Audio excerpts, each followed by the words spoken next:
नमो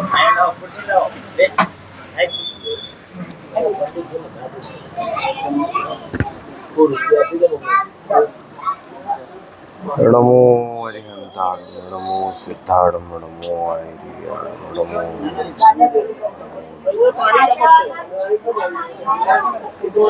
ओंकार विष्णु संयुक्त नित्यं ध्यायन्ति ओंकाराय अविरल शब्द गणों प्रक्षालित भूतल सकल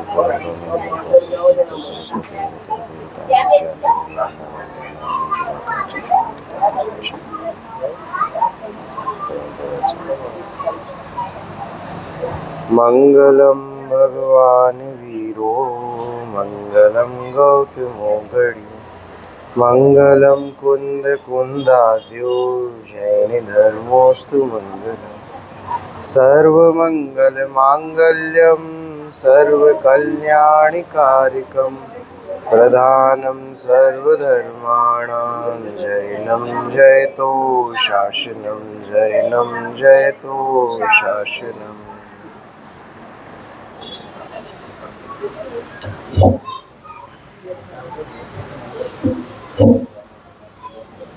देखिए आज किसका कौन सा धर्म का लक्षण है? आज मार्दव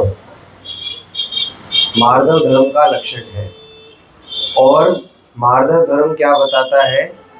मान मेरा स्वभाव नहीं है, ऐसा क्या बताता है? ऐसा मार्दव धर्म बताता है ना झील भाई? क्या बताता है मार्दव धर्म? मान मेरा स्वभाव नहीं है। मार्दव धर्म ये नहीं बताता कि मान करना गलत है, ऐसा नहीं बोलता। वो क्या बोलता है? मान तेरा स्वभाव ही नहीं है। ये जो मान कषाय है ना, ये तेरा स्वभाव नहीं है। और ये जो मान कषाय का उदय दिखता है, ये तेरा विभाव है। और ये जो विभाव है, इस विभाव को दूर करने से ये मार्दव धर्म जो मेरा स्वभाव है वो प्रकट हो जाए, ये बताता है मार्दव धर्म। और मुझे क्या आज ऐसा विचार आया कि कल हमने क्षमा की प्रॉपर चर्चा कर नहीं पाए थे। हम क्षमा की चर्चा भी होनी चाहिए थोड़ी सी, तो आगे के दिनों में हम क्षमा की चर्चा को लेंगे। क्यों? क्योंकि देखिए, सत्य सोच के बाद क्या आता है? संयम, तप और त्याग। इनकी चर्चा एक जैसी होती है। क्यों? तीनों में एक ही चीज प्रधान है, व्रत, नियम, संयम, उपवास। तो उनकी चर्चा हम एक साथ लेंगे, तब उन दिनों में एक आध दिन हम क्षमा की चर्चा को भी थोड़ा विस्तार से लेंगे। मान के बारे में बात करते हैं तो क्या लिखते हैं ध्यानत राय जी? मान महाविष्णु करहि नीचे गति जगत में, कोमल सुधा अनु आगे सुख पावे प्राणी सदा। क्या बोला? मान महाविष्णु। महाविष्णु का मतलब क्या? विष किसको कहते हैं? विष कहते हैं जहर को। कभी चखा है जहर? चखा होता तो यहाँ बैठे नहीं होते, है ना? परंतु इस प्रकार का हलाहल जहर हम और आप निरंतर इसका रसास्वादन करते हैं। किसके रूप में? इन चार कषायों के रूप में, क्रोध, मान, माया और लोभ। क्या कहते हैं? मान महाविष्णु और करहि नीच गति जगत में। मानी जीव की कैसी परिणति होती है? मानी जीव की ऐसी परिणति होती है कि मैं अपने आगे किसी को कुछ समझता नहीं, और उसके कारण जगत में भी नीचता को प्राप्त होता है। उसके आगे क्या लिखा है? कोमल सुधा अनूप। कोमल, कोमलता, मृदुता, संभाषणता, अच्छी भाषा बोलने वाले व्यक्ति, जो कोमल हृदय के व्यक्ति हैं, वो कैसे हैं? उनका अमृत के समान उनका पान होता है। और वो कैसे हैं? सुख पावे प्राणी सदा, सदा सुखी रहते हैं। किसके कारण रहते हैं? ये मार्दव धर्म जो उनका स्वभाव है ना, उसका अनुसरण करने के कारण वो सुखी रहते हैं। ये तो पूजा की लाइन समझा दी भैया। अब कितनी समझ में आई उसकी चर्चा करते हैं, ठीक है ना। हम किसके आधार से चर्चा कर रहे थे? योग सार के आधार से चर्चा चल रही थी। और योग सार में कौन से नंबर का दोहा कल लिया था मैंने? 7वां नंबर का दोहा लिया था। किसका वर्णन था उसमें? बहिरात्मा का वर्णन था। अब हम 8वें नंबर का दोहा लेते हैं। उसमें क्या है? उसमें अंतरात्मा का वर्णन है। क्या लिखते हैं? जो परियाणई अपपरू, जो पर भाव चाहिए, सो पंडई अपाउणी, ही सो संसार हुई। क्या कहते हैं? जो कोई आत्मा और पर को, देखिए यहाँ पर जो लिखा है ना, उसमें जो कोई के आगे कॉमा लगता है। जो कोई आत्मा और पर को अर्थात आप से भिन्न पदार्थों को भले प्रकार पहचानता है, तथा जो अपने आत्मा के स्वभाव को छोड़कर अन्य सब भावों को त्याग देता है, वही पंडित भेद विज्ञानी अंतरात्मा है। वह अपने आप का अनुभव करता है, वही संसार से छूट जाता है। यहां पर यह गाथा का अर्थ किया। कुछ तकलीफ हो रही तो थोड़ा इधर निकल आओ भैया, इधर निकल आओ। वो झील भी नहीं दिख रहा मुझे, वैसी गहराइयों में चला गया, दिख ही नहीं रहा है। हाँ अभी बराबर। क्या लिखा? जो कोई आत्मा और पर को और अपने से भिन्न पदार्थों को भले प्रकार पहचानता है। आज दोपहर में भी हमारी चर्चा हो रही थी, तब भी मैंने बोला था कि बार बार ये स्वपर भेद विज्ञान की बातें क्यों ले आते हो पंडित जी? बार बार स्व और पर को अलग करना, बार बार वही सम्यक दर्शन प्रकट करना, ये सब बातें को क्या काम है? तब हमने वहां पर एक बात बोली थी। क्या बोली थी? कि भैया सम्यक दर्शन के बाद क्या होगा उसका ज्यादा विवरण है नहीं।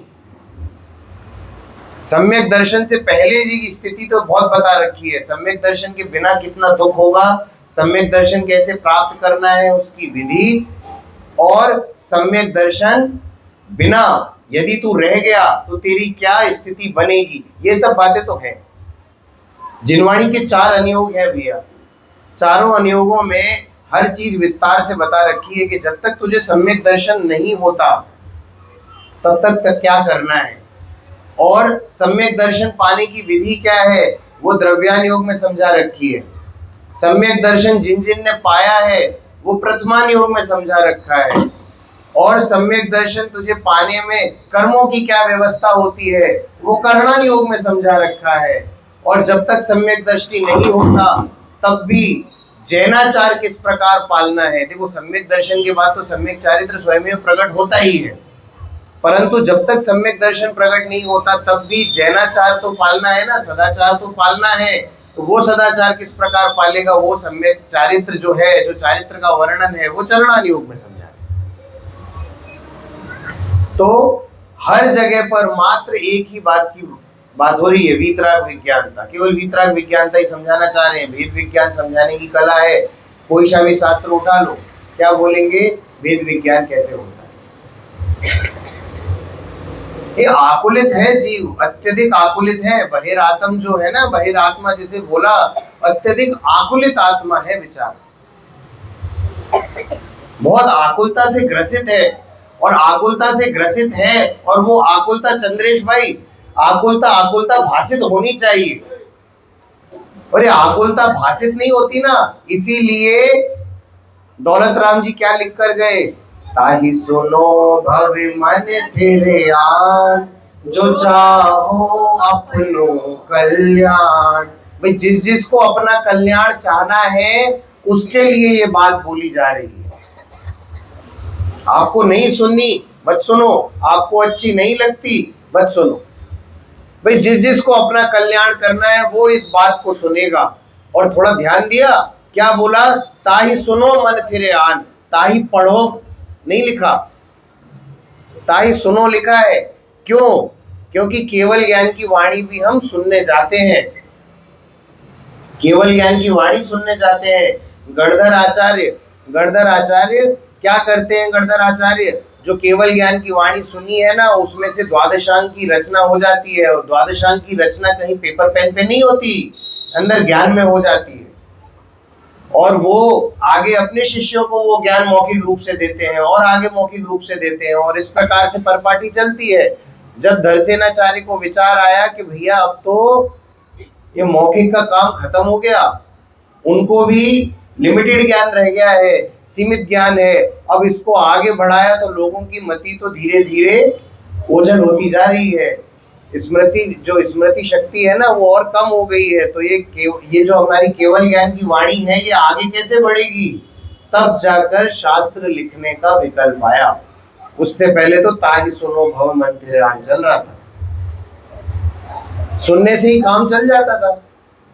और आप इस बात को ध्यान रखिएगा, जो चीज आप लिख लेते हो ना वो आपको याद नहीं रहती, क्योंकि आपके दिमाग में ये बात बनी रहती है कि ये तो मैंने लिख रखी है, जब चाहूंगा तब उसे पढ़ लूंगा, पढ़ने का भाव आता नहीं और कॉपी कभी खुलती नहीं। इसीलिए जब जब सुनने को बैठना, पूरा एकाग्र चित्त होकर केवल सुनने को बैठना। दौलत राम जी इसीलिए लिख के गए ताहि सुनो भव मन थिर आन, और भविक जन लिख के गए कि हे भव्य जीव, इसे स्थिरता पूर्वक सुनो, मन को स्थिर करके सुनो और सुनकर अपना कल्याण करो। क्या सुनाया? ये सुनाया क्या कहते हैं कि प्रत्येक पर पदार्थों को भली प्रकार पहचान कर अपने आत्मा से समस्त अन्य भावों का त्याग करके, समस्त अन्य भाव, कितने सारे भाव हैं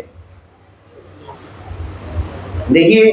बहिरातम का जब विवरण चल रहा था ना, कई प्रकार के बहिरातम ऐसे भी होते हैं जो मंदिर आदि में देखने को मिलते हैं। राकेश भाई, व्यसन है, मंदिर में आना भी एक व्यसन है। आचार्य महाराज तो लिख कर गए कि ये शास्त्र लिखना व्यसन है, उनने तो शास्त्र लेखन को व्यसन कहा। जो भावलिंगी मुनिराज हैं वो शास्त्र लेखन को व्यसन कह रहे हैं, और हम यहाँ पर दूसरी चीज को व्यसन बता रहे हैं। हम क्या बता रहे हैं कि मंदिर आने का शौक है, कि घर पे मन नहीं लगता तो चलो मंदिर चले, सुबह 6 बजे से ही मंदिर में आके बैठ जाएंगे और पूरा प्रक्षाल आदि देखेंगे, सब करेंगे। यदि स्त्री है तो प्रक्षाल देखेंगे, पुरुष है तो प्रक्षाल करेंगे, परिमार्जन करेंगे, सब कुछ करेंगे। परंतु सच्ची बात सुनने को जब मैं बताता हूँ, जब मैं बैठता हूँ तो मेरा मन लगता नहीं, तो मैं उठ के चल देता हूँ। चलिए दूसरे प्रकार के बहिरातम पे आ जाते हैं। ये तो पूजा पाठ वाले हो गए। हम स्वाध्याय वाले पे आ जाते हैं कि गुरुदेव के प्रवचन ऐसे याद कर रखे हैं कि जैसे जैसे गुरुदेव बोलते जा रहे हैं मैं बोलता जा रहा हूँ। दैनिक स्वाध्याय की सभा मंदिर में होती है, उसमें बैठते हैं और बैठने के बाद एक एक चीज को गंभीरता से सुनते हैं, पंडित जी से प्रश्नोत्तर भी करते हैं, और घर जाकर यदि महिलाएं हैं तो अपना काम आदि निपटाकर फिर ऑनलाइन सुनने बैठ जाते हैं, और यदि पुरुष है तो दुकान पे जाकर भी अगर समय मिलता है तो प्रवचन सुनते हैं। परंतु सच्ची बात न जानने के कारण आकुलता में ही रहते हैं। और उसका देखने में कैसे आता है? एक असाता का झोंका तो आ जाए, एक असाता का झोंका आ जाए, सब समझ में आ जाता है। हमारी खुद की पहचान में जाने कितने ऐसे लोग हैं जो सुबह सुबह प्रक्षाल आदि करते हैं, परंतु दिवाली पर गणेश जी और लक्ष्मी जी भी बैठाते हैं। हमको तो पता नहीं था, वो सेल्फी ली उन्होंने तो उसमें आ गए। उनको भी शायद ध्यान नहीं रहा होगा कि इसमें गणेश जी और लक्ष्मी जी दिख रहे हैं। लक्ष्मी जी छुट्टी थोड़ी। तो इस प्रकार की बहिरातम जीव भी हैं। एक असाता का झोंका आता है और सब बातें बयां करके चला जाता है कि तुम्हारी अंदर की परिणति कैसी है। अरे हमने तो ऐसे ऐसे देखे हैं भैया, जैसे मैंने बताया था सुबह आपको, पूजा में बताया था, गणेश जी विराजमान कर रखे हैं जैनियों ने। और यहाँ पर कल आरती चल रही थी, जब लौट के जा रहे थे कार से, बोल रहे थे, क्या बोल रहे थे? दुख हरता सुख हरता। तो उनको लगता है ना, देखो भैया हमारे यहाँ दुख हरता सुख हरता बोलते नहीं भगवान को, तो फिर उन पे भरोसा कैसे हो? कोई बोलता है हमारे यहाँ कोई ऐसा भजन है दुख हरता सुख करता भगवान के लिए? हमारे तो ये बोलते हैं भैया कि आप जैसे हो वैसे हमें बना लो, आप जैसे हो वैसे हमें बना लो। आप तो खाली बैठे हो, कोई कामकाज तो है नहीं। भैया खाली रहना बहुत बड़ा पाप लगता है आदमी को। कौन से काला पानी की सजा हो जाती है खाली बैठने का, अगर मैं बोल दूं तो। दोपहर की चर्चा में आया था कि नहीं आया था, क्या बोला था हमने? ये एक इंग्लिश शोध में हुआ है, विदेश में एक शोध हुआ है, और उसमें बताया है कि यदि जीव को अपने ध्यान की पोजीशन में जाना है, अंदर ध्यान करना है, तो उसे अकेले बैठने की आदत होनी चाहिए। दिन भर में कम से कम 10 से 15 मिनट अकेले बैठने की आदत डालो, खाली मोबाइल फोन स्विच ऑफ करके, अकेले बिल्कुल, न पुत्र न पुत्री न स्त्री न माता न पिता, अकेले कमरे में बैठने की आदत डालो थोड़ा। गलती से तुमको सिद्ध सेना भेज दिया, तुम तो बावला जाओगे उधर, कोई काम नहीं करने को, खाली बैठता है वहां पर, तो बस बस आत्मचिंतन आत्मचिंतन आत्मचिंतन, और कुछ है ही नहीं। और हमको तो करने से धर्म लगता है ना, कुछ करेंगे तब तो धर्म होगा, खाली बैठने से धर्म होगा क्या बहन बताओ? 10 लक्षण में मुझे कोई काम नहीं दिया, मंदिर की कोई रिस्पॉन्सिबिलिटी मुझे नहीं दी, पूजा की कोई रिस्पॉन्सिबिलिटी मुझे नहीं दी, तुमको मुझको क्या बोल दिया, तुम तो मंदिर आओ आनंद लो खाली बैठो। अरे कोई बात होती है? मैंने भी तो इंद्र की बोली ली है उसमें, जो आपके पंचकल्याणक हो रहे हैं, तो मुझे भी तो कोई काम दो ना। काम चाहिए जीव को, काम ना मिले तो छटपटा उठता है। धर्म कब होगा? जब कुछ करूंगा तब तो धर्म होगा ना। तो कैसे मैं अपने आप को इन पर भावों से अलग करूं, कैसे इन पर भावों को त्याग दूं? इस बात को लिख के दे सकता हूं, यदि कि कहीं से कोई पुरानी किताब में ऐसा लिखा दिखा दे कि शिखर जी की 10 यात्रा करने पर तुमको सम्यक दर्शन हो जाएगा, लाइन लग जाएगी शिखर जी में, लाइन, रिजर्वेशन आउट हो जाएंगे सारे। कहीं कोई पुरानी किताब में लिखा हुआ मिल जाए अगर कि 10 शिखर जी की यात्रा वंदना करने से हमें सम्यक दर्शन प्रकट हो जाएगा, या केवल ज्ञान की वाणी सुनने को मिल जाएगी यदि तू 10 शिखर जी की यात्रा कराएगा, 10 नहीं 20 कर लेंगे। और करने के बाद करके आया मैं, पैदल की, डोली से नहीं की। करो क्या, हमको खुद को मान हो जाता है, हम पूरी पैदल यात्रा कराते तो कम से कम 10 बार तो बोलते ही, पैदल करके आया भाई, पैदल करके आया भाई। क्यों? करने की अनादिकाल का संस्कार पड़ा है। पर की क्रिया करने का जो अंदर जो मान पड़ा है ना, ये पर की क्रिया करने का मान है, ये अनादिकाल से पड़ा हुआ है, और ये मान का हनन करना माधव धर्म है। जो तू है वो तू नहीं मानता, और जो तू नहीं है वो तू मानता है, तू अनंतानुबंधी मान करता है। मानने की चीज को ना मानना ही मान है। एक दुखिया जीव अपने आप को दुखिया मानता है, एक गरीब है साहब, झोपड़पट्टी में रह रहे हैं, छत से पानी टपकता है, 24 आवर्स वाटर रनिंग, इस प्रकार की व्यवस्थाएं हैं, मैं तो गरीब हूं। जैनियों को देखा है मैंने रोते हुए ऐसे। देखो सच्चा मार्ग नहीं मिलेगा तो रोना ही आता है, अनादिकाल से रोता आ रहा है और यहाँ पर भी रो रहा है, और पैसे वालों की देख लेते हैं। आप लोग बोलोगे जिस दिन से आए पंडित जी पैसे वालों के पीछे पड़े हाथ धो के। गुजरात में मोटा आसामी थे, मोटा भाई, सारे के सारे मोटा भाई हैं, अच्छे मोटा पैसा वाले। तो भैया उन सब की बात करें अगर, अभी आपके यहाँ पंचकल्याणक होने वाला है राकेश भाई, आपको दिखेगा कितना मान का शायद पुष्ट होता है। रसीद कटाई तो नाम लेना होना चाहिए भैया, नाम तो होना चाहिए। रसीद कटाई कम से कम 2 बार तो नाम मेरा बोलना ही चाहिए, ऐसा मान भरा पड़ा है। अब मैं जिस दिन से मेरा जन्म हुआ तब से लेकर आज तक मैं सफेद वस्त्र धारण किया हुआ हूं, मैंने शादी नहीं की, मेरे बाली बच्चे नहीं है, घर त्याग करके बैठा हूं, और तुमने मेरा नाम भी नहीं लिया एक बार स्टेज पे। ऐसा मान भरा पड़ा है।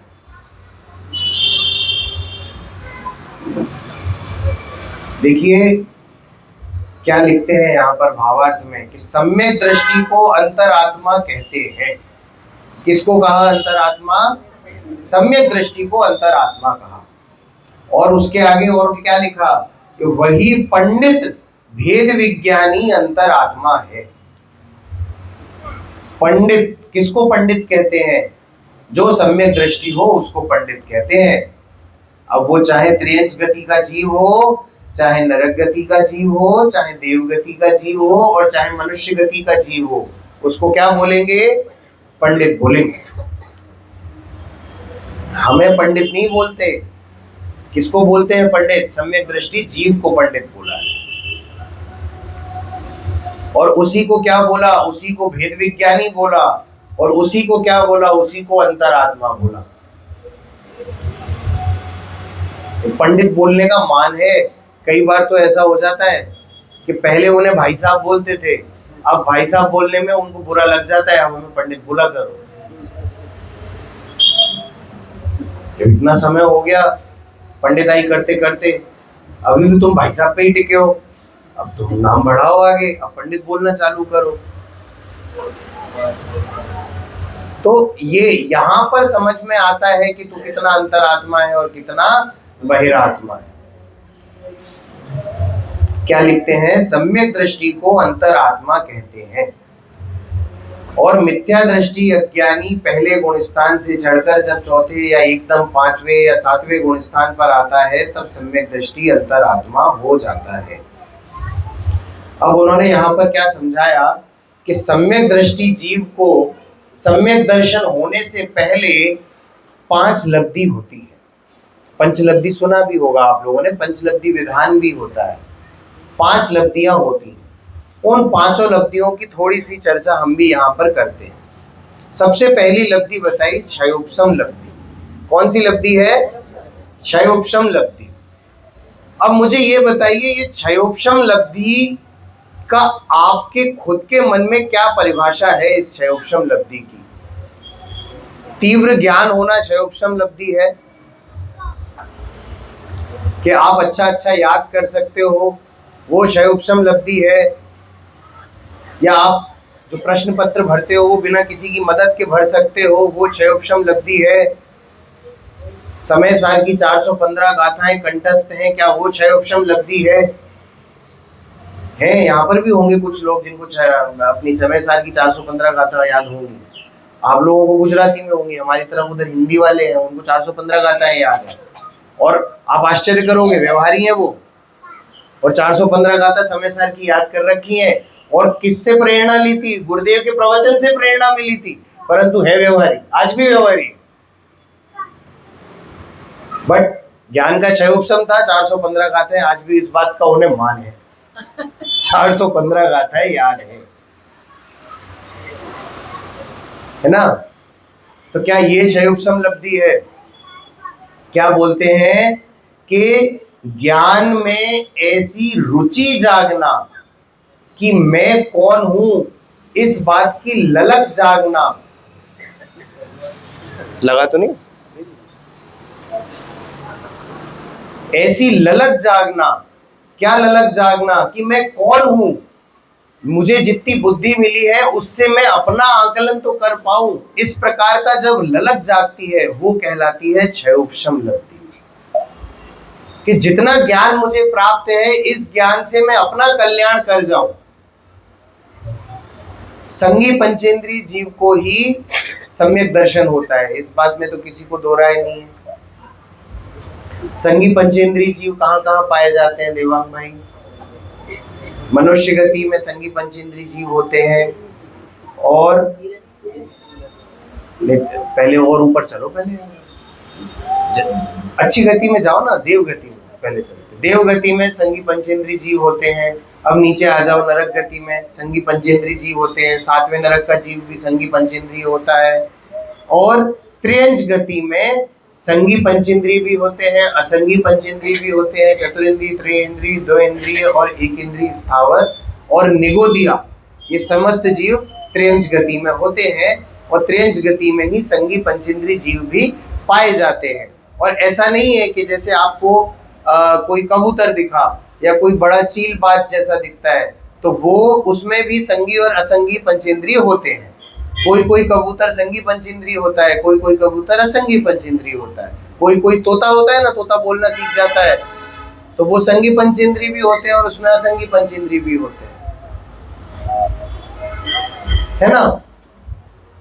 तो त्रियंच गति में निगोदिया जीव भी आ जाते हैं, एक इंद्रिय, दो इंद्रिय, तीन इंद्रिय और चतुरेंद्रिय समस्त त्रियंच गति में आते हैं। क्या बात है, कोई प्रश्न उठ रहा है? शायद वो एकदम से हलचल मच गई 3-4 लोगों में, बता दीजिए क्या हो गया।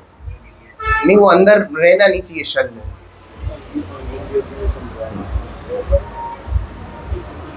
तो इस प्रकार से संगी पंचेंद्रिय जीव को ही सम्यक दर्शन होता है।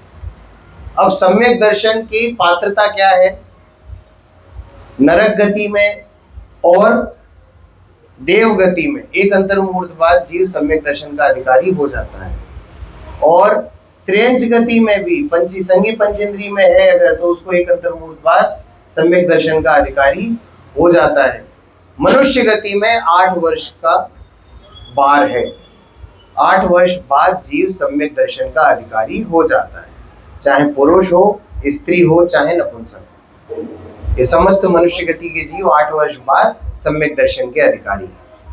तो बुद्धि का इतना विकास हो जाए कि अंदर से ये ललक उठने लगे कि मैं कौन हूं, मेरा स्वरूप क्या है, तो इस बात को जानने की जब इच्छा प्रकट होती है ना, इच्छा अंदर से जागृत होती है, तब होती है क्षयोपशम लब्धि। क्या होती है? क्षयोपशम लब्धि। तब जीव क्या करता है? जीव के अंदर से जब ऐसे परिणाम होते हैं ना, स्व को जानने के परिणाम होते हैं, जीव तत्व को जानने के परिणाम होते हैं, उपयोग अपने में लगता है कि मैं कौन हूं, इस बात में ज्यादा जानने के परिणाम होते हैं ना, तब बाहर के जो कर्मोदय भी होते हैं ना, वो भी थोड़े से ढीले पड़ते हैं। और जब जीव को क्षयोपशम लब्धि होती है, तब वह जीव थोड़ा सा आगे बढ़ता है। वरना हम तो यहाँ पर शास्त्र बांचने में ही लगे हुए हैं कि प्रवचन सार हो गया, अब समय सार की बारी, अब समय सार हो गया, नियम सार की बारी, अब पांचों के पांचों मेरे ग्रंथ हो गए जो कौन कौन आचार्य ने लिखे थे, अब दूसरे आचार्यों की बारी। और अपने आप को बहुत ही उच्च कोटि का विद्वान समझते हैं, जो विशेष करणान योग पढ़े होते हैं। कौन सा ग्रंथ है करणान योग में? गौमठ सार। और सबसे पहला ग्रंथ कौन सा लिखा गया था? षटखंडागम। षटखंडागम मुख्यतः उसमें करणान योग की चर्चा है, मुख्यतः कर्मों की विवेचना, स्थिति है। वहां पर भी वीतरागता का ही पोषण, ऐसा नहीं है वीतरागता की पोषक ही जिनवाणी कहलाती है और कुछ नहीं है, परंतु उसमें करणान योग को मुख्य रख के। क्या बात है, कुछ बात हो रही है? क्या होता है ना, आप लोग चर्चा करते हो ऐसे ऐसे करके, तो ऐसा लगता है कि मेरी बुराई कर रहे हो, मेरे मुंह पे कर दो भाई। नहीं, आपने जो समझता का बोला ना, तो सत्तर की बात बोली। हाँ नहीं, देखिए जो बातें हो ना आपस में करें, बाद में करें, या फिर इस तरह से करें कि मुझे पता ना चले। मैं क्या स्कूल चलाता हूँ, मेरा स्कूल है, तो टीचर की आदत है मेरी, तो जितने सामने बैठे ना सब पे नजर घूमती है। मैं क्या करूँ, मैं ऐसे एक तरफ केवल राकेश भाई की तरफ देखकर प्रवचन हो नहीं सकता, तो सबकी तरफ देखना पड़ता है। बुरा मत मानना, मैंने उत्तम क्षमा। हाँ जी, तो क्षयोपशम की बात हो रही थी, क्षयोपशम लब्धि। अंदर से ललक नहीं जागती,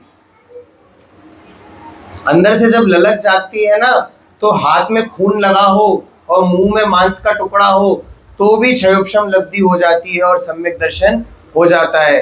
परंतु सालों तक, कितने साल तप किया था, अरे जाने कितनों ने तप किया था। आप एक को क्यों ढूंढते हो? जाने कितने ऐसे बेचारे बाल तप और बाल हटी हैं जिन्होंने कितना ही कितना तप कर लिया, परंतु सम्यक दर्शन प्रकट नहीं हुआ। क्यों? क्योंकि अंदर से खुद को जानने की ललक नहीं थी। सम्यक दर्शन प्रकट करने की हट जरूर होगी, परंतु खुद को जानने की जब तक ललक नहीं होगी, तब तक तुझे सम्यक दर्शन प्रकट नहीं होगा। अभव्य जीवों का नाम सुना है? भव्य और अभव्य दो प्रकार के जीव होते हैं, अभव्य और भव्य। अभव्य जीव ऐसे हैं जिन्हें सम्यक दर्शन प्रकट होने की पात्रता ही नहीं है, और एक भव्य होते हैं जिनको सम्यक दर्शन प्रकट होने की पात्रता है और जो मोक्ष जाने के पात्र हैं। और एक और स्पेशल प्रकार के भव्य होते हैं जो कभी मोक्ष नहीं जाएंगे परंतु भव्य हैं। ये जो संसार है ना, वो भव्य जीवों से कभी शून्य नहीं होगा, भव्य हमेशा रहेंगे। उनको दूरान दूर भव्य कहा है या अभव्य समभव्य कहा है। वो हैं तो भव्य, सम्यक दर्शन की पात्रता तो है उनमें, परंतु सम्यक दर्शन कभी होगा नहीं। तो इस बात से कभी डर लगता है देवा कि कहीं मैं तो अभव्य नहीं हूं या उस टाइप का भव्य तो नहीं हूं।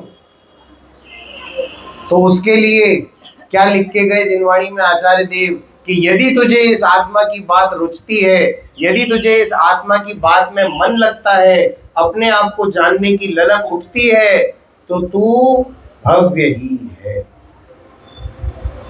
भवितव्यता जो है सो है, उसको छोड़ दे, तू भव्य है। यदि तू इस बात को रुचि पूर्वक सुनता है, तुझे अपने आप को जानने की ललक उठती है, तो तू भव्य है।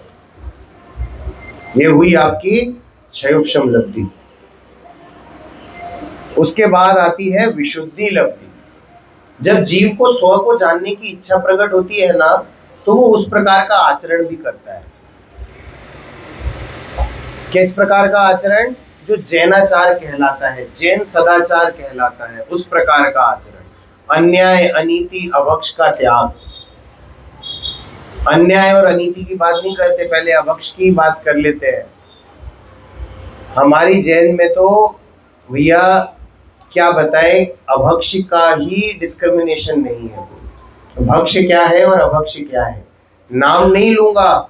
इस प्रकार के विद्वत जन भी हैं जो 10 लक्षण में ये जो पैकेज्ड मिनरल वाटर है वो नहीं छोड़ पाते। व्हाट्सएप पे उनका फूड का पूरा मेन्यू आता है, उसमें लिखा आता है बिस्लरी वाटर छना हुआ। मैं आपको बता दूं, पैकेज्ड मिनरल वाटर को कितना भी छान लो, पीने योग्य नहीं है। देखिए, जल को जब तक आपको, जो कौन सी क्रिया कहलाती है, जल गालन क्रिया कहलाती है ना, जो छन्ना होता है उस छन्ने से, और उसको आप पलट के वापस उस छने हुए जल से उस धो और उस पानी को इकट्ठा करके वापस उसके स्रोत पर छोड़ो, वो जल गालन क्रिया कहलाती है। वो क्रिया नहीं हुई तब तक आपका पानी छना नहीं है। अब इतना तो नहीं पाल पाते। देखो भाई, यहाँ तो नहीं चल रहा, कुआं तो है नहीं, सही बात है, कुआं नहीं है, बोरिंग है, तो बोरिंग का जितना बन सके उतना तो करो। बोरिंग का पानी छानो यथावत तरीके से, उसकी जल गालन क्रिया मोरी में करो, कोई बात नहीं, करो तो सही। ये पैकेज्ड मिनरल वाटर को छान के पीना, ये कहाँ का न्याय है? समझते हैं कि नहीं समझते? अभक्ष भक्षण हमारी लाइफ का एक अभिन्न हिस्सा बन चुका है। जैनियों का बता रहा हूं, अजैनियों की बात नहीं कर रहा हूं। मर्यादित भोजन करना एक आफत हो गई राकेश भाई। यदि कोई सन्यासी जीव आ जाए, ब्रह्मचारी जीव आ जाए जो शुद्ध भोजन लेता हो, आपको 4 हाथ नहीं उठेंगे भोजन कराने के लिए। आप अभी पंचकल्याणक होने वाले हैं, कुछ त्यागी व्रती जीव भी आएंगे, उनके भोजन की व्यवस्था आपको अलग से करनी पड़ेगी। देख लेना कितनी हाय तौबा मचती है उस समय पे। 3 दिन का पिसा हुआ आटा लेते हैं वो, 2 दिन का बना हुआ घी लेते हैं वो, ऐसा तेल लेते हैं वो, ऐसे मसाले लेते हैं वो। यहाँ पर जितनी भी हमारी बहनें बैठी है ना, 20 में से 2 बहनें रह जाएंगी करने। आप लोगों के लिए नहीं कह रहा हूँ, बता रहा हूँ। तो परम शोध 16 बोला जाता है ना, 16 हमारी तरफ बोला जाता है 16। 16 क्या, यहाँ तो 1-2 भी नहीं हो पाते, 16 करना तो बहुत दूर की बात। इस तरह की व्यवस्था हो गई है। अभक्ष, केवल अभक्ष की बात कर रहे हैं अभी हम। मर्यादित भोजन बनाने में आफत मचती है।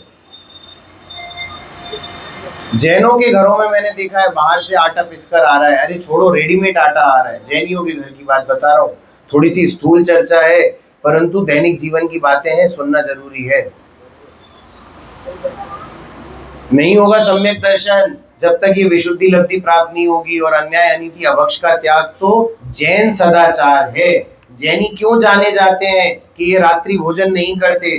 जैनी क्यों जाने जाते हैं ये जमी कंद का भक्षण नहीं करते? जैनी क्यों जाने जाते हैं कि ये किसी को धोखा नहीं देते? इसलिए जैनी जाने जाते हैं। विश्व में जैनों की एक अलग ऑरा है भैया। अगर किसी अजैन व्यक्ति को ये पता पड़ जाए ना कि ये जैन है, अलग से एक अंदर से मान, मतलब एक सम्मान का भाव आ जाता है उनके लिए। ट्रेन में जब हम डब्बा खोलते हैं ना शाम के टाइम, उसके मुंह से ऑटोमेटिकली निकलता है भाई जैन हो। और किसी जैन को उसे पता हो ये जैन है और वो रात में खाता हुआ देखे तो वो एक बार आपको टोंट जरूर मार देता है, तुम तो जैन हो ना। और तुमको शर्म नहीं आती, रात का डब्बा और दिन का डब्बा करते हैं। ये कौन से शास्त्र में लिखा आया रात का डब्बा और दिन का डब्बा?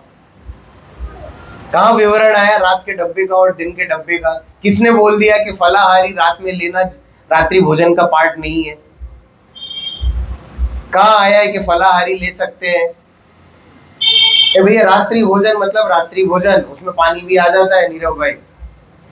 जैसी यथाशक्ति हो वैसा त्याग करो, परंतु मन में ग्लानि भाव रहना चाहिए। ग्लानि भाव रहेगा तो एक दिन उस चीज का त्याग हो जाएगा। यदि तुझे उस पर ग्लानि भाव ही नहीं है तो त्याग आसानी से तो नहीं होना। हो जाता है ना, बच्चों को 10 लक्षण में आलू नहीं बनेंगे घर में।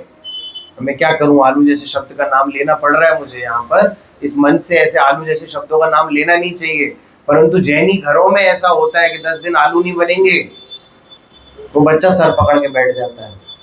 मम्मी कौन सी तारीख से बनेंगे? उन्होंने बोला 7 तारीख को। 6 तारीख को 10 लक्षण खत्म होंगे, 7 तारीख वो घड़ी गिनता है, 7 कब आएगी, 7 कब आएगी, 7 कब आएगी।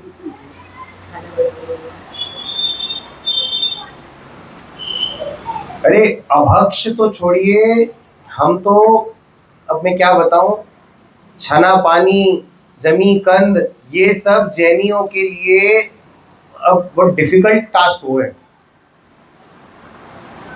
तुम्हारे घर पे शुद्ध वाली शक्कर है, आज पंडित जी का खाना है, खाते हैं, हम क्या करें?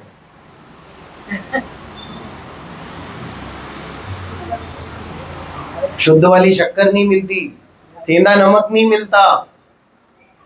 हम कहां पर बात कर रहे हैं भैया विशुद्धि लब्धि प्राप्त करने की? तो चर्चा तो करना चाहता है आत्मा की, और जैनाचार भी तो ढंग से नहीं पालता है। इसमें क्या है, इसमें प्रतिमाएं घट जाती हैं। आपको पता है 11 प्रतिमाएं धारी हो गए कुछ लोग तो। हम दर्शन प्रतिमा वाले हैं, दर्शन करे बिना खाते नहीं है, और दर्शन करने के बाद इतना खाते हैं कि लोग गिन नहीं पाते। ये दर्शन प्रतिमा बताती है। दर्शन प्रतिमा सम्यक दर्शन है, क्योंकि सम्यक दर्शन बिना व्रतों का पालन होता नहीं। जो 11 प्रतिमाएं आई है ना, ये सम्यक दर्शन बिना तो श्रावक पे लागू ही नहीं होती। तो कोई सा भी क्रियाएं करता रहे, क्रियाओं की तो इतनी बातें हैं। और यहाँ पर अभक्ष भक्षण नहीं छूट रहा। अन्याय, व्यापारी भाई बैठे हैं, आंटी लोग कम अन्याय करती हैं, व्यापारी लोग बैठे हैं यहाँ पर। व्यापारी भाई ज्यादा अन्याय और अनीति करते हैं। देखिए, अन्याय अनीति आपका व्यापार किस प्रकार का है उस पर भी लागू होता है। भले ही वो व्यापार आप ईमानदारी से कर रहे हो, परंतु यदि उस व्यापार से जनहानि हो रही है तो वो व्यापार अन्याय अनीति में आएगा। तंबाकू का व्यापार कर रहे हो आप, मदिरा का व्यापार कर रहे हो यदि आप, अरे होटल आदि का व्यापार यदि आप कर रहे हो, रेस्टोरेंट आदि का यदि व्यापार कर रहे हो, तो अन्याय अनीति अभक्ष का पार्ट है। आपके व्यापार से जनहानि हो रही है। आपको लगता है अरे वो खा रहे हैं, क्या जनहानि हो रही है? भाई तुझे नहीं पता रात्रि भोजन पाप है? तू जैनी है ना, तुझे नहीं पता अभक्ष भक्षण पाप है? तुझे नहीं पता जमी कंद भक्षण पाप है? और तेरे रेस्टोरेंट में ये सब चीजें हो रही हैं। कोई रेस्टोरेंट देखा है अभी तक जो आलू सर्व ना करता हो? आप कहने को बोल दो भैया कि जैन का रेस्टोरेंट है, बट वो आपके कहने पर जैन भोजन आ जरूर जाएगा, लेकिन अगर आप नॉर्मल भोजन मंगाओगे तो वो भी आ जाएगा। देखा है हमने तो भी। है कुछ ऐसे मुमुक्षु भाई जिनके रेस्टोरेंट आदि के व्यापार है, होटल आदि के व्यापार है। आप कहने को कहते रहो कि हम प्रेरणा देते हैं, दिन में शादियां करो, दिन में भोजन करो, लेकिन यदि कोई डिमांड करता है हम तो रात में करेंगे, तो मना कर देते हो क्या? हम होटल नहीं दे पाएंगे साहब आपको, आप रात्रि भोजन कर रहे हो। आप मना कर दोगे क्या नीरव भाई? रिसोर्ट खोला है आपने, बढ़िया स्विमिंग पूल वगैरह सब कुछ है उसमें, और वो रात्रि भोजन करना चाहते हैं और 15-16 लाख रुपए बुकिंग अमाउंट है, आप मना कर देते हो क्या? नहीं भैया, रात्रि भोजन करोगे तो हम अपना रिसोर्ट नहीं देंगे आप। मैंने तो नहीं देखे ऐसे अभी तक कोई दृढ़ निश्चयी मुमुक्षु, परंतु ऐसे मुमुक्षु जरूर देखे जिनके होटल है और व्यापार हो रहे हैं। ऐसे तंबाकू के व्यापार हो रहे हैं, सुपारी आदि के व्यापार हो रहे हैं, ये व्यसन के व्यापार है भैया, ये भी अन्याय अनीति में आएंगे। अब लोग कहते हैं पुश्तैनी धंधे कैसे कर दें, बंद कैसे कर दें? पुश्तैनी धंधे बंद करना सीखना है तो बनारसी दास जी से सीखो। धंधे बैठाने की कला अगर सीखनी है तो बनारसी दास जी से सीखो। बनारसी दास जी ने जाने कितने धंधे बैठा दिए। ऐसी हालत हो गई थी कि बाजार में कविता सुनाए तब कचौड़ी खाने को मिले, इतनी बुरी हालत हो गई थी। और जब जैन धर्म के अनुयायी हुए तो इतना दृढ़ निश्चय हो गया। श्रृंगार रस बहुत अच्छा लिखते थे बनारसी दास जी, पता है, श्रृंगार रस बहुत अच्छा लिखते थे। श्रृंगार रस की कविताएं सुनाते थे, लोग बोलते थे अरे पंडित जी और सुनाओ और धन देंगे, और सुनाओ और धन देंगे। और श्रृंगार रस की कथा सुनाते थे तब भोजन मिलता था उनको। तो इतना मोटा ग्रंथ लिख दिया था श्रृंगार रस पे। और जिस दिन अपनी समझ आई, जिस दिन सच्ची बात पता पड़ी, नदी में बहा दिया पूरा का पूरा ग्रंथ। ये उनने अपनी अर्ध कथानक में लिखा है इस बारे में कि नदी में बहा दिया श्रृंगार रस का ग्रंथ। यदि आज वो ग्रंथ होता तो उस पे भी पीएचडी कर रहे होते लोग। नहीं, सच में लेखक थे भाई वो। जो जीव मरते दम तक लाइन लिख के गया, अपने अंतिम क्षणों तक में लाइन लिख के गया, ज्ञान को तक्का हाथ में मारी हरी मोहना। तो ऐसे जीव ने क्या क्या नहीं लिखा होगा, परंतु धंधे बैठा दिए उनने। किस किस किस लिए धंधे बैठा दिए? क्या आत्मा की रुचि लगी थी ना, तो धंधे में रुचि लगे कैसे? ऐसे जीवों को होती है विशुद्धि लब्धि। जीवन में थोड़ी न्याय नीति लाए तो सही भाई। अभी तो बड़ा ही दर्दनाक केस हुआ है, जैनों में सुनने में आया। इंदौर के मुमुक्षु परिवार का बच्चा था, उसका पार्टनर भी जैन था, और पार्टनरशिप में थोड़ी खटपट हुई तो एक जैन ने दूसरे जैन का मर्डर ही कर दिया। जो मुमुक्षु भाई थे उनका मर्डर हुआ, और दूसरे भिंड के ही निवासी थे, जैनी भाई थे, सब जानते थे उनको। तो इस प्रकार का व्यवहार अगर तेरा है तो तुझे विशुद्धि लब्धि तो होने वाली नहीं। तो विशुद्धि लब्धि के लिए अंदर से ललक उठनी चाहिए कि मैं कौन हूं, आया कहां से और मेरा रूप क्या। तब होती है विशुद्धि लब्धि। अनंतमती नाम सुना है? निकांक्षित अंग में फेमस हुई है, निकांक्षित अंग के लिए प्रसिद्ध है अनंतमती। अनंतमती को कितने प्रलोभन दिए गए अलग अलग लोगों द्वारा। पहले विद्याधर उठा के ले गया, विद्याधर ने देखा कि उसकी पत्नी सामने से आ रही है तो उसने नीचे वन में पटक दिया, और वन से भील राजा पकड़ के ले गया। और भील राजा ने जब उस पे अपनी बलजोरी दिखाना चाहिए तो शील की ऐसी धारी थी, शील इतना मजबूत था शील कि भील राजा का कोई बस नहीं चला। तो उसने किसको दे दिया? एक सेठ को दे दिया, सेठ ने वेश्या को दे दिया। सबके संग यही हो रहा है कि वो उसका फायदा उठाना चाहते हैं, परंतु ये शील में दृढ़ है। एक से एक प्रलोभन दिए गए होंगे, और फिर दुष्ट राजा के पास पहुंच गई। दुष्ट राजा ने बलजोरी दिखाना चाहिए तो फिर से वन देवी ने आके उनकी रक्षा की, तो राजा ने भी जंगल में छोड़ दिया। और जंगल में छोड़ दिया तब वहां पर कौन मिले थी?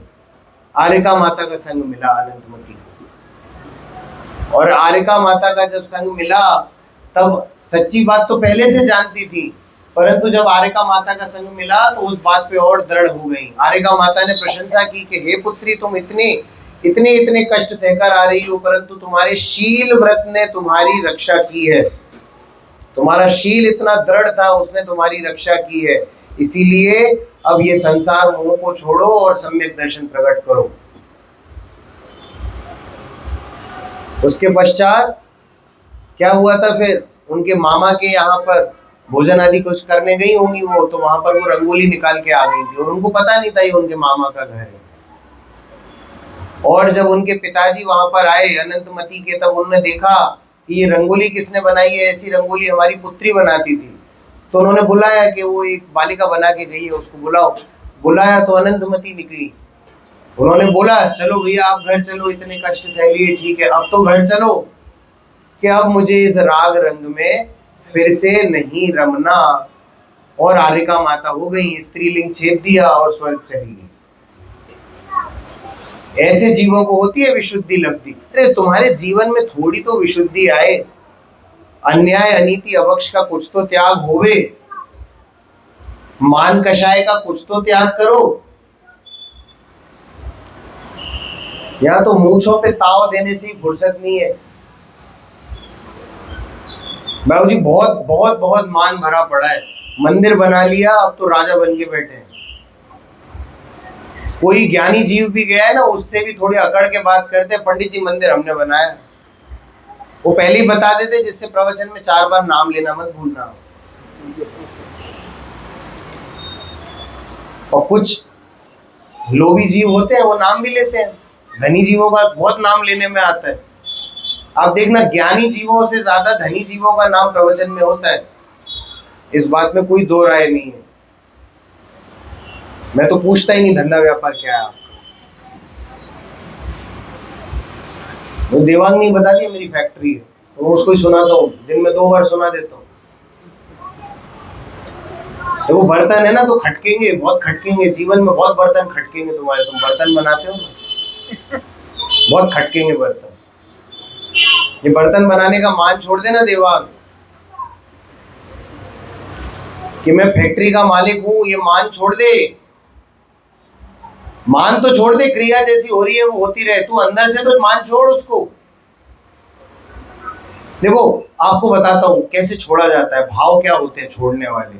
जी बैंक गए हो, बैंक में कैशियर होता है और कैशियर से ऊपर एक हेड कैशियर होता है। हेड कैशियर के सामने करोड़ों रुपया दिन का आता है और करोड़ों रुपया दिन का जाता है, परंतु एक समय में भी उसके मन में ये विचार नहीं आता कि ये पैसा मेरा है। ये होता है त्याग की भाव।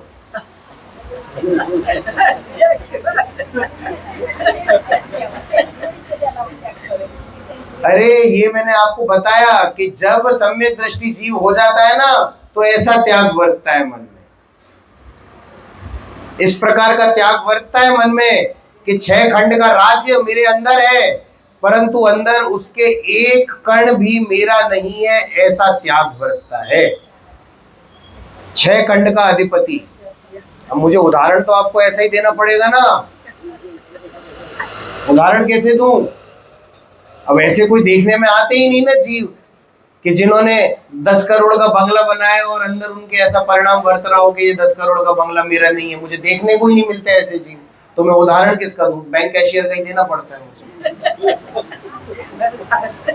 बैंक कैशियर के मन में लेकिन यही वर्तता है कि ये 1 करोड़ रुपया आया और 1 करोड़ रुपया गया, इनमें से 1 रुपया भी मेरा नहीं है। जब त्याग हो जाता है ना मन से, जब तुम किसी चीज को त्याग देते हो तो ऐसे वर्तता है। तुम्हारी नौकरी लगी हो और वो नौकरी बिल्कुल भी मन को ना भाती हो, परंतु पैसे की आवश्यकता है, वो नौकरी करनी पड़ती हो, तो तुम उस नौकरी से तनिक भर भी राग नहीं रखते। तुम मौका ढूंढते हो कब रिजाइन दे दूं मैं। या धंधा व्यापार कोई ऐसा है ना जो खटकने लगे, उसमें कोई प्रॉब्लम आने लगे, आप मौका ढूंढते हो कब धंधा व्यापार बदल दूं मैं अपना। वो होती है अंदर से।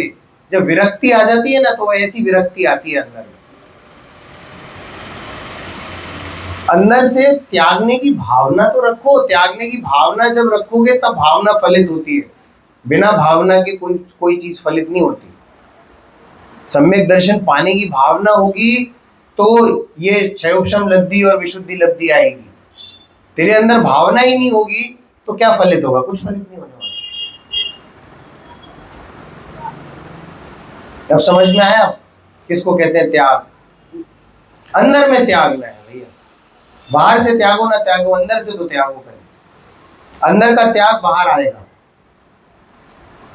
उदासीनता इसको कहते हैं। किसको कहते हैं उदासीनता? उदासीनता में भी अब एग्जाम्पल दूंगा, फिर आप हंसोगे। किसी बालिका की शादी होनी है या किसी बालक की शादी होनी है, और उस बालक ने उस स्त्री को अपना मानना चालू कर दिया। शादी अभी हुई नहीं है, परंतु उसने अपना मानना चालू कर दिया, और किसी दहेज की बात पे, लेने देने की बात पे खटक गई और शादी टूट गई। वो उदासीन हो जाता है, कुछ अच्छा नहीं लग रहा। अब तो वो केवल वो स्त्री को पाने की चाहत ही अंदर बैठी हुई है। तो अब जगत में मम्मी पापा अच्छी अच्छी फोटो दिखा रहे हैं, इसको देख ले, इसको देख ले, नहीं, अब मन तो वहीं लग गया। तो उदासीन, वो उदासीनता है। न खाने में दिल लगेगा, न अच्छे कपड़े पहनने में दिल लगेगा, न धंधे में दिल लगेगा, न व्यापार में दिल लगेगा, न नौकरी में दिल लगेगा, न सोने में दिल लगेगा, कहीं दिल नहीं लग रहा।